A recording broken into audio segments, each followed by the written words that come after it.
El coronavirus actualmente es la principal noticia mundial. Se habla de contagios masivos en todo el orbe y asimismo de personas influyentes que ya lo padecen.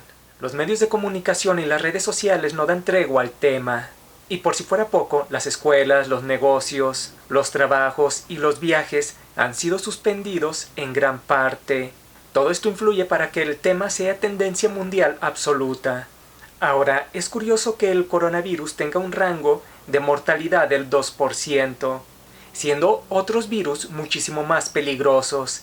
Incluso, la gripe común mata alrededor de 3.400 personas en Estados Unidos al mes, mientras el coronavirus ha matado a 3.300 personas en China desde hace 4 meses aproximadamente.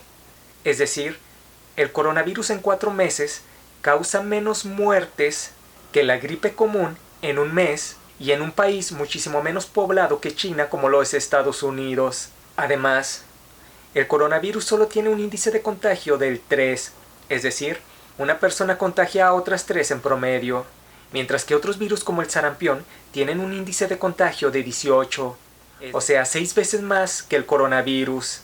¿Por qué entonces hay tanta agitación mundial con respecto a un virus que, si bien es contagioso, no lo es tanto según el índice de contagio y que sin duda tampoco es mortal? Pues bien, a diferencia del sarampión, por ejemplo, el coronavirus no tiene vacuna aún. Por tanto, es un enemigo nuevo, extraño, y esto invoca el miedo a lo desconocido intrínseco en el ser humano. La novedad de la amenaza le brinda a esta un plus de temor, ya que uno no sabe cómo combatirla. El ser humano podrá tener diversas amenazas, pero lo que lo hace desechar el temor hacia esas otras amenazas y concentrarlo en el enemigo más novedoso, entre otras cosas, es el factor de lo desconocido. La paranoia entonces que se genera y expande gracias a los medios, la cuarentena, el cierre de trabajos y escuelas, del miedo a lo desconocido, etc., es mayor que cualquier expansión de algún virus.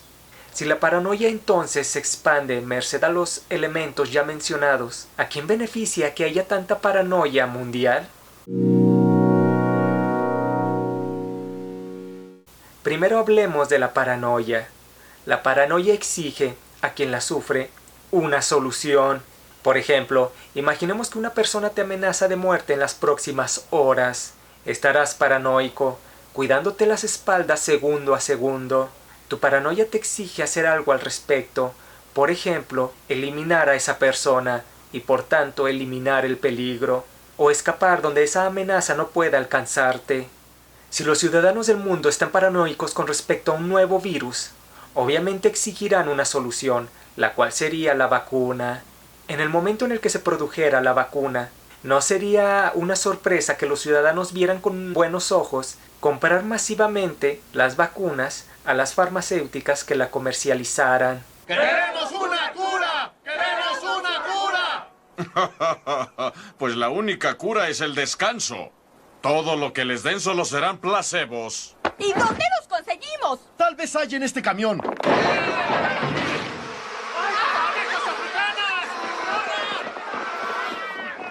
¡Estoy curado! ¡Dijo! Y si la demanda de un producto es alto, seguramente también el precio del producto será muy alto. De hecho, las farmacéuticas o los laboratorios que la comercializaran podrían ponerle en teoría el precio que quisieran. Tras lo anterior, debido a la implantación de la paranoia a nivel mundial, podría parecer que el coronavirus es una estrategia mercantil para que las farmacéuticas se enriquecieran aún más una vez que crearan la vacuna. Incluso actualmente hay medios de comunicación, tanto rusos como chinos, que aseveran que el COVID-19 es un virus creado en algún laboratorio de Estados Unidos, implantado en el gigante asiático, en aras de producir un golpe económico en la guerra económica entre Estados Unidos y China. Es decir, que el COVID-19 fue creada como un arma en la guerra comercial. Pero saber si el nuevo virus fue creado en un laboratorio o simplemente es un brote natural, como lo dice la teoría oficial, es incluso irrelevante, pues ambas teorías arrojan los mismos resultados. Primero hablemos de la teoría no oficial, la teoría que podría considerarse como de conspiración, Imaginemos que el coronavirus fue creado en un laboratorio para que se expandiera masivamente. Si el virus fue creado artificialmente, obvio, es muy probable que su vacuna ya haya sido creada también. Según esta teoría, se generaría un pánico mundial para que los gobiernos se endeudaran con el Fondo Monetario Internacional, tanto para los mecanismos adecuados preventivos, tanto para la adquisición masiva de vacunas una vez que fueran comercializadas. Y de esta forma los países estarían endeudados aún más. De hecho, los gobiernos de por sí están tan endeudados que ni siquiera tienen ahorros suficientes para pagar las pensiones de sus propios ciudadanos. En fin, en esta teoría ganaría el FMI y las farmacéuticas. Segunda teoría, la que se puede decir la teoría oficial.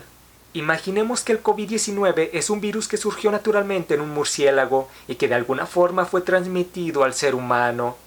Supongamos entonces que este virus no fue creado y realmente es un virus que apareció inesperadamente en un mercado en Wuhan. El virus entonces se ha expandido en varios países creando la crisis que tenemos hoy en día. El FMI ha declarado que movilizará en concepto de préstamos $1 billón para poder hacer frente a la crisis del virus. Y de ser creada la vacuna, evidentemente, el Fondo Monetario Internacional ha anunciado que usará toda su capacidad de préstamos para que los países puedan comprar dichas vacunas. En la teoría oficial también sale ganando el FMI y las farmacéuticas. Entonces no es difícil ver la similitud entre ambas teorías. Al final, no importa si el coronavirus fue creado a propósito o fue un brote que surgió en el ambiente, porque de cualquier forma, de lo que se trata es de endeudar aún más los países del mundo, a propósito de usar como pretexto el tema del coronavirus. Desde hace tiempo, se emite cantidades incontables de dinero desde los bancos centrales. Recuerda, mientras más dinero se emita en cantidades exorbitantes, más inflación habrá, o sea, menos valor tendrá el dinero. Tal vez no te hayas percatado, pero el dinero que posees cada vez te rinde menos conforme pasa el tiempo, pues se crea dinero una y otra vez a raíz de la crisis del 2008 y mediante un programa que se llama flexibilización cuantitativa, que no es más, repito, que emitir cantidades enormes de dinero e inyectarlo a la economía y así creer que se la está estimulando, y así creer que crear dinero de la nada logrará que la economía no colapse. En fin, el banco central, yo diría más poderoso, es el Banco Central de los Estados Unidos, ya que es el encargado de emitir dólares y el dólar es la divisa más importante del mundo. De tal forma que cuando hay una recesión económica como la actual debido al coronavirus, los inversores buscan refugiarse en el dólar. Por ello, casi todas las divisas actualmente sufren una depreciación con respecto al dólar. Ahora bien, la Reserva Federal es una empresa privada, cuyos accionistas son principalmente los banqueros. Pero una empresa privada siempre trabaja en beneficio de los intereses de sus accionistas y obvio no en beneficio del interés público, porque cuando se emite dinero en cantidades exorbitantes, a partir de nada, dicho dinero pasa a manos de los bancos y no se reparte entre los ciudadanos, es decir, no estimula la economía real, porque al no ser repartido en manos de los ciudadanos, entonces los ciudadanos no usan ese dinero para gastar, consumir, invertir y generar trabajo y empleos reales. O sea, con el dinero emitido, la economía real no se estimula. En lugar de eso, repito, el dinero cae en manos de los banqueros y lo único que obtiene la ciudadanía son las consecuencias del efecto de la inflación que los bancos centrales causan al emitir dinero en cantidades radicales. En pocas palabras, los bancos se vuelven el monopolio del dinero, mientras los ciudadanos tienen cada vez menos dinero, y el que tienen vale cada vez menos. En resumen, nuestro sistema económico se basa en la deuda, se basa también en la emisión de dinero masivo que queda en pocas manos y que se traduce en inflación para la gran mayoría de las personas. Y por último, se basa en los monopolios que establecen los precios y que prácticamente ya nadie puede competir contra ellos. Es claro que requerimos un nuevo sistema económico donde el dinero no se produzca a partir de intereses de banqueros, sino a partir de intereses ciudadanos. Actualmente existen unos tipos de moneda descentralizadas y que no están controladas por ningún banco ni gobierno y que son las llamadas criptomonedas. El problema es que las criptomonedas no tienen ningún respaldo objetivo, no tienen respaldo en oro, en plata, en petróleo, etc. Sin embargo, imaginemos que los países emitieran su moneda y que surgiera a raíz de las necesidades ciudadanas. Por ejemplo, si un país requiere de una nueva infraestructura para la agroindustria o para generar energías limpias, el costo de estos proyectos haría emitir la cantidad necesaria de criptomonedas nacionales para materializar dichos proyectos y hacerlos una realidad. Si un país requiere investigación médica, tecnológica o científica, simplemente un nuevo sistema económico emitiría el dinero necesario para lograr dichas prioridades ciudadanas. Sería lo mismo que hacen los bancos, que emiten dinero sin respaldo de nada, sino solo de sus intereses.